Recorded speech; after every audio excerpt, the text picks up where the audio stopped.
ظلم کے حوالے سے جو ہے وہ ماں باپ کی نافرمانی کا سلسلہ کرتا ہے۔ عام طور پر یہ ذہن میں بات آتی ہے کہ اگر زیادتی ماں باپ کی طرف سے ہو تو ان کی رائے کو نظر انداز کر دینے میں کوئی حرج نہیں ہے، کیونکہ ظلم تو بہرحال ضروری ہوتا ہے، لیکن ارشاد نبی سے یہ پتہ چلتا ہے کہ ماں باپ کی حیثیت اولاد کے حق میں اتنی اونچی اور منفرد ہے کہ اولاد کے لیے لازم ہو جاتا ہے کہ ان کا ظلم بھی گوارا کرے اور زیادتی بھی خطہ پیشانی سے سہے، کیونکہ قیامت کے دن خداوند تعالی ان سے ان کے معاملے میں بات پرس کر لے گا اور اولاد کا کوئی حق نہیں بنتا کہ ان کے سامنے ان کے سامنے اونچی آواز سے بولے، کیونکہ ماں باپ کی نافرمانی ایک ایسا گناہ ہے جس کے بارے میں بتایا گیا کہ اس کی سزا دنیا میں ہی مل جاتی ہے۔ حضرت ابوبکر صدیق رضی اللہ تعالیٰ عنہ نے یہ حدیث روایت کی ہے کہ رسول صلی اللہ علیہ وسلم نے فرمایا اللہ تعالیٰ جن گناہوں کو چاہتا ہے معاف فرما دیتا ہے، مگر والدین کی نافرمانی ایک ایسا گناہ ہے جسے معاف نہیں فرماتا اور اس کی سزا نافرمان کو زندگی میں ہی موت سے پہلے مل جاتی ہے۔ اور تورات میں ہے، حضرت موسیٰ علیہ السلام کی طرف وحی کی گئی کہ ماں باپ کی عزت و تکریم کریں، کیونکہ جو ان کی عزت کرے گا میں اس کی عمر زیادہ کروں گا اور اسے ایسا بیٹا دوں گا جو اس کی عزت کرے گا، اور جس نے ماں باپ کی نافرمانی کی تو میں اس کی عمر بھی کم کروں گا اور اسے ایسا بیٹا دوں گا جو اس کو نافرمان ہوگا اور اس کو ذلیل کرے گا۔ کسی نے دیکھا کہ ایک بیٹا اپنے باپ کو دودھ پیش کر رہا ہے اور باپ غصے سے وہ دودھ جھڑک دیتا ہے اور بیٹا دفتر کے لیے تیار ہے، اس نے اچھا سوٹ پہن رکھا ہے، وہ سارا دودھ اس کے کپڑوں پہ گرتا ہے، لیکن بیٹا اف تک نہیں کرتا اور دوسرا گلاس لا کے پھر پیش کرتا ہے، باپ پھر ایسے کرتا ہے اور سارے کپڑے اس کے خراب ہو جاتے ہیں۔ 3 مرتبہ یہ عمل ہوتا ہے لیکن بیٹا اف تک نہیں کرتا، تو دیکھنے والے کہتے ہیں کتنا فرما بردار بیٹا ہے۔ تو جو گہری نظر رکھنے والے ہیں وہ کہتے ہیں یہ بیٹے کا کوئی کمال نہیں ہے، یہ اس باپ کا کمال ہے کہ اس نے اپنے باپ کی ایسے ہی خدمت کی، تو آج اس کو یہ ریٹرن اجر مل رہا ہے۔ کیونکہ حدیث مبارکہ کے الفاظ فرق نہیں آ سکتا، پہاڑ ادھر سے ادھر ہو سکتا ہے لیکن مصطفیٰ کے فرمان میں کوئی فرق نہیں ہو سکتا، کیونکہ یاد کی باتوں میں اور الہامی تعلیمات میں کوئی معاذ اللہ شک و شبہ نہیں ہو سکتا۔ اللہ تعالیٰ نے تورات میں حضرت موسیٰ علیہ السلام کو فرمایا کہ والدین کی فرما برداری، اور جو والدین کی فرما برداری کرتا ہے اللہ اس کی عمر میں اضافہ کرتا ہے اور اس کو فرما بردار اولاد بھی عطا کی جاتی ہے، اور اس کے برعکس جو نافرمانی کرتا ہے ایک تو عمر میں کمی آتی ہے، دوسرا اولاد نافرمان ہو جاتی ہے۔ تو اس لیے اگر ہم چاہتے ہیں کہ ہماری اولادیں ہماری فرما بردار تو جس کے والدین حیات ہیں اسے چاہیے کہ وہ اس موقع کو غنیمت سمجھے اور اپنے والدین کی رضا اور خوشنودی حاصل کرنے کے لیے ہمہ وقت پیش رہے۔ حضرت صوبان رضی اللہ تعالیٰ عنہ راوی ہیں کہ حضور صلی اللہ علیہ وسلم نے فرمایا 3 گناہ ایسے ہیں جن کے ساتھ کوئی نیکی فائدہ نہیں دیتی، ایک شرک، دوسرا ماں باپ کی نافرمانی اور تیسرا میدان جنگ سے فرار۔ آپ لاکھوں روپے اللہ کی راہ میں دیں، لاکھوں غریبوں مسکینوں کی روزی روٹی کا بندوبست، ان کی رہائش کا جو ہے وہ آپ یتیم خانے بنا دیں، مسجدیں بنا دیں، لیکن آپ اگر اللہ کے نافرمان ہیں تو وہ کوئی نیکی آپ کو فائدہ نہیں دے رہی۔ اس لیے سب سے پہلے اس چیز کو دیکھیں کہ کہیں ہمارے والدین ہم پر جو ہے وہ ناراض تو نہیں ہیں۔ اور ایک اور روایت میں اسی قسم سے کچھ اور گناہوں اور گناہگاروں کی نشاندہی کی گئی۔ حضور صلی اللہ علیہ وسلم نے فرمایا 3 گناہگار ایسے ہیں جو جنت میں داخل نہیں ہوں گے بلکہ اس کی خوشبو بھی نہیں پائیں گے۔ ان میں سے ایک ماں باپ کا نافرمان، دوسرا دیوس بے غیرت اور تیسرے نمبر پر وہ عورت جو مردوں کا روپ دھارتی ہے اور ان کے جیسی بدعقل کا اختیار کرتی ہے۔ اس حوالے سے بھی ہمیں جو ہے وہ توجہ کرنی ہے. آج کل بہت سے فیشن ہیں اور ہم تو ہر بات میں مغرب کی تقلید کر رہے ہیں. اور آج کل مردوں نے عورتوں جیسے لباس پہنے، عورتوں نے مردوں جیسے لباس پہنے ہوتے ہیں. تو یہ بھی بات بڑی توجہ طلب ہے کہ ہم اپنی اولاد اور اپنے گھروں کا ماحول ایسا رکھیں کہ کوئی اس طرح کی مشابہت ان کے وضاحت میں، ان کے لباس میں پیدا نہ ہو کہ وہ اس حدیث کے زمرے میں آ جائیں. اب یہ والدین کی نافرمانی کے حوالے سے وعیدیں ہیں، لیکن اگر کوئی چاہے کہ میں تو فرما بردار بننا چاہتا ہوں تو اس کے لیے کیا راستہ ہے؟ تو ہمارے دین نے اس کے لیے بھی جو ہے وہ ہمیں مکمل طور پر رہنمائی اور آگاہی عطا کی ہے. تو اگر والدین زندہ ہوں تو پھر تو کوئی مسئلہ نہیں، انہیں اطاعت اور خدمت کے ذریعے منایا جا سکتا ہے.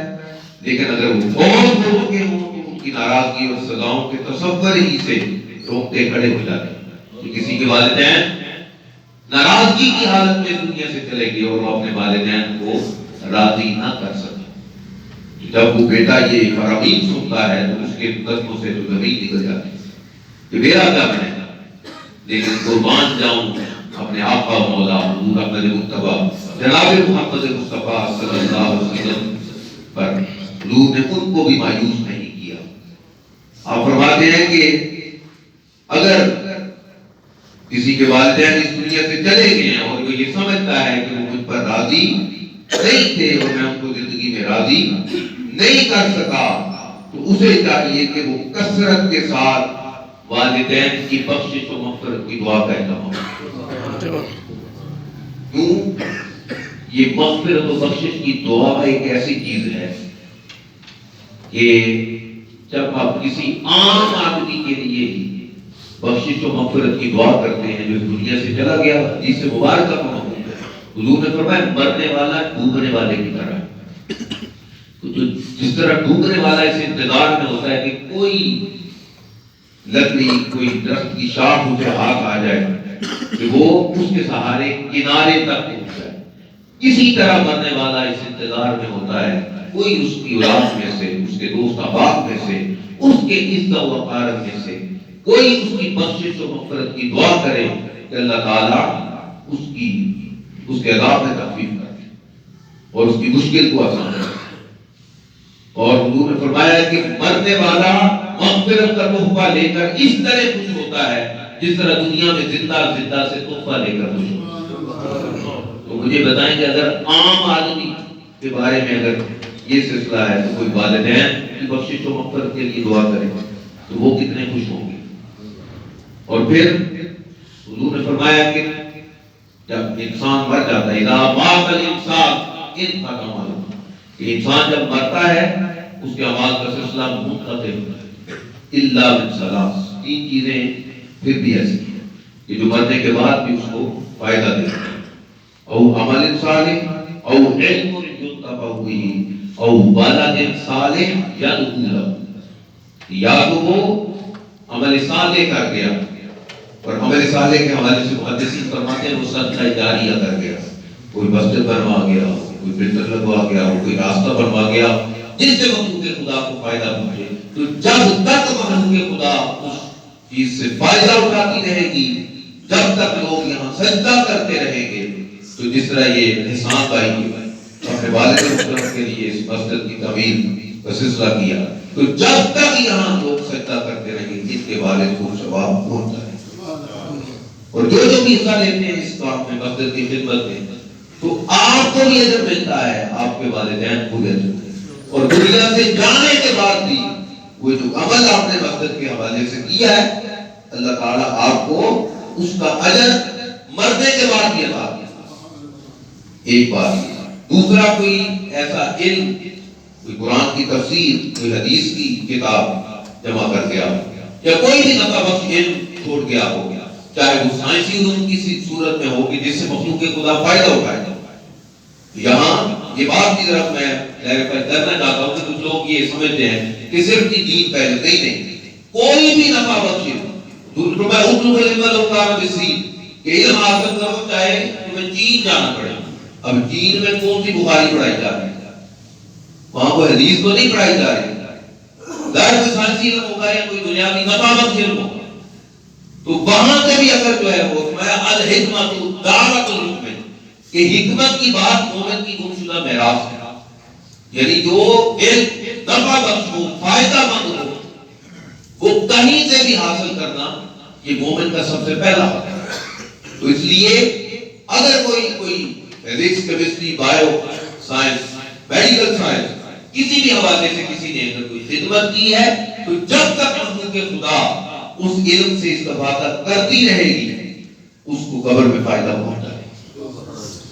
شرط کیا ہے کہ ہو کرنے والا مومن ایمان کے ساتھ اس دنیا سے گیا. یہ بھی بات ہے. اور اولاد تیسرے نمبر پر اور والد صالح یدعو لہ کہ نیک اولاد جو نیک ہو اور پھر وہ اپنے والدین کے لیے بخشش کی دعا کرے. تو والدین کے لیے بخشش کی دعا جو اولاد کی ہے اس سے ماں باپ کو مرنے کے بعد بھی فائدہ ہوگا. تو اب جن کے والدین اس دنیا سے چلے گئے چاہے وہ راضی ہیں چاہے وہ ناراض ہیں لیکن دعا کا سلسلہ ہمیشہ جاری رہے. اور اس کا ایک بہترین فارمولہ اوپر نکالنا نماز ہے. ہم بڑی مصروف زندگی گزار رہے ہیں اور کسی کے پاس اتنا وقت نہیں ہوتا کہ وہ روز اہتمام کر کے جو ہے وہ دعا کا سلسلہ کرے.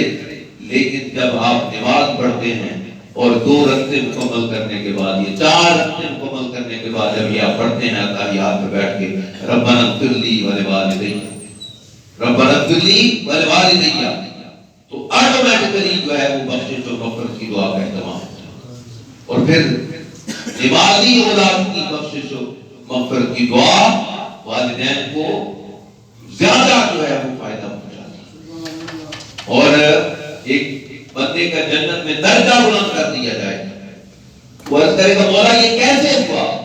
فرمایا جائے گا یہ تیرے بیٹے کی دعا کی بدولت. تو خدا کے دی وقار ہمیں چاہیے کہ ان کے والدین زندہ ہیں ان کی زندگی میں خدمت کریں اور ان کی زندگی کو غنیمت سمجھیں. خدا کی قسم وہ بیمار بھی گھر میں پڑے ہوں تو ایسے لگتا ہے سب کچھ یہاں ہو جائے. اور جب وہ کمرہ خالی ہو جائے تو اس کمرے میں جانے کو جی نہیں چاہتا. یہ بڑی نعمت ہے والدین لیکن یہ اس نعمت کی قدر اس وقت بندے کو ہوتی ہے جب یہ نعمت چھن جاتی. تو ان کی عظمت یہ ہے کہ اللہ نے اپنی عبادت کے بعد جس کی فرما برداری کو لازم قرار دیا وہ والدین اور جن کی نافرمانی انسان کے لیے بڑی تباہی کا سبب ہے. حضور نے فرمایا اس کی نافرمانی وہ والدین کی نافرمانی. تو اب اس کے بارے میں حضور فرما دیں کہ اس کی نافرمانی یعنی اس کی بدبختی کے حوالے سے حضور اشارہ فرما دیں تو کیا اس کی بدبختی میں کوئی شک رہ جاتا ہے؟ اس لیے اللہ سے دعا و التجا کرنی چاہیے کہ اللہ ہمیں اس چیز سے بچائے اور والدین کی فرما برداری کی توفیق عطا فرمائے. اور یہاں تک کہ حضور کے صحابہ کی کتنی عظمت ہے. لٹماتے تم میں سے کوئی احد پہاڑ سننے کا اللہ کی راہ میں خرچ کرے لیکن میرا صحابی ایک صاحب یا ایک اکائی بدل کی اس کے برابر خیرات کرے تو تم اس کے اجر کو نہیں پا سکتا. تم احد پہاڑ خرچ کرو اور وہ تھوڑا سا خرچ کرے تو تم اس کے اجر کو نہیں پا سکتے. صحابی کی یہ شان ہے. لیکن اگر ماں باپ کا گستاخ ہو تو صحابی کی جان بھی اٹک جاتی ہے. حضرت علقمہ کے بارے میں آتا ہے یہ حضرت علقمہ حضور کے بڑے جو ہے وہ صحابی تھے جاندسار اور بڑے متقی و پرہیزگار تھے. لیکن جب نزا کا وقت آیا تو جان ہی نکل گئی. کلمہ حضرت بلال حبشی رضی اللہ تعالیٰ عنہ کو حضور نے بھیجا کہ جاؤ ان کو کلمے کی تلقین کرو. لیکن وہ تلقین کرتے ہیں لیکن وہ کلمہ ان کی زبان پہ جاری نہیں. پھر حضور صلی اللہ علیہ وسلم فرماتے ہیں کہ جاؤ ان کے پتہ کرو کہ ان کے والدین میں سے کوئی حیات ہے. تو پتہ کیا جاتا ہے تو پتہ چلتا ہے کہ والدہ حیات ہے. جب ان کے پاس پیغام بھیجا جاتا ہے حضور فرماتے ہیں کہ ان سے کہو کہ آپ خود میری بارگاہ میں آئیں گی یا میں خود چل کر آؤں. لیکن اس صحابیہ کی شان دیکھیں کس طرح کیا تھا اللہ کے رسول ہیں، میں تو کنیز و مانی ہوں، میں تو آپ کو رحمت دوں، پوری تھی نہیں، میں خود آپ کی بارگاہ میں حاضر ہوں۔ وہ لاٹھی دیکھتی دیکھتی مصطفیٰ کی بارگاہ میں آئی اور فرمانے عرض کرنے لگی یا رسول اللہ میں حاضر ہوں۔ آپ نے فرمایا علقمہ آپ کا بیٹا ہے؟ عرض کیا ہاں۔ تو فرمایا آپ اس سے راضی ہیں؟ کہنے لگے نہیں میں اس سے راضی نہیں۔ اب ایک صحابی ہیں اور حضرت بلال اور دیگر صحابی اس کو کلمے کی تلقین کر رہے ہیں لیکن کلمہ زبان پہ نہیں آ رہی، تو اب وہ فرماتی ہے میں اس سے راضی نہیں ہوں۔ پوچھا وجہ کیا؟ فرمانے لگی کہ یا رسول اللہ یہ چھوٹا سا بچہ تھا، اس کا باپ اس دنیا سے چلا گیا اور میں نے محنت مزدوری کر کے لوگوں کے برتن دھو دھو کے میں نے اس کی پرورش کی، اس کو جوان کیا اور اس کی شادی کی، لیکن جب اس کی شادی ہو گئی تو یہ اپنی بیوی کو لے کے میرے سے چلا گیا اور میں پھر یا بے یار و مددگار پڑی رہی، تو اس لیے اب میں اس سے راضی نہیں ہوں۔ یہ مجھ پر اپنی بیوی کو ترجیح دیتی۔ تو حضور صلی اللہ علیہ وسلم نے فرمایا صحابہ کو پھر لکڑیاں لاؤ، لکڑیاں لاؤ اور اس علقمہ کو جلا دیا جائے، کیونکہ کلمہ تو اس کو نصیب نہیں ہو رہا، یہ ماں کا نافرمان ہے، لیکن صدقے جاؤں پتر ہمیں جان نہیں ہوتے، ماما بولوں نہ نہیں ہوتی۔ ماں لرز اٹھی، جب حضور نے لکڑیوں کی بات کی نا، ماں لرز اٹھی اور کہنے لگی یا رسول اللہ نانا ایسا نہ کریں، میں اپنے بیٹے کو معاف کرتا ہوں۔ آئے ماں پھر ماں ہوتی، کہنے لگی میں اپنے بیٹے کو معاف کرتی ہوں۔ جو ہی ماں کی زبان سے یہ کلمہ نکلا، ادھر حضرت علقمہ کی زبان پر کلمہ بھی جاری ہو گیا اور ان کی روح بھی پرواز کر گئی۔ تو یہ ایک صحابی رسول ہے اور حضرت بلال مؤذن رسول ان کو جو ہے وہ تاکید کر رہے ہیں، تلقین کر رہے ہیں کلمے کی، لیکن ماں کی ناراضگی اتنی زبردست ہے کہ حضرت بلال کی تلقین سے بھی وہ صحابی رسول کلمہ پڑھنے میں کامیاب نہیں ہے۔ اندازہ کریں کہ ماں باپ کی کتنی اہمیت ہے۔ دعا کریں اللہ تعالیٰ ہمیں اپنے والدین کی سچی فرمانبرداری کی توفیق عطا فرمائے، اور اگر وہ دنیا سے چلے گئے ہیں تو ان کے لیے بخشش و مغفرت کا خصوصی اہتمام کرنا۔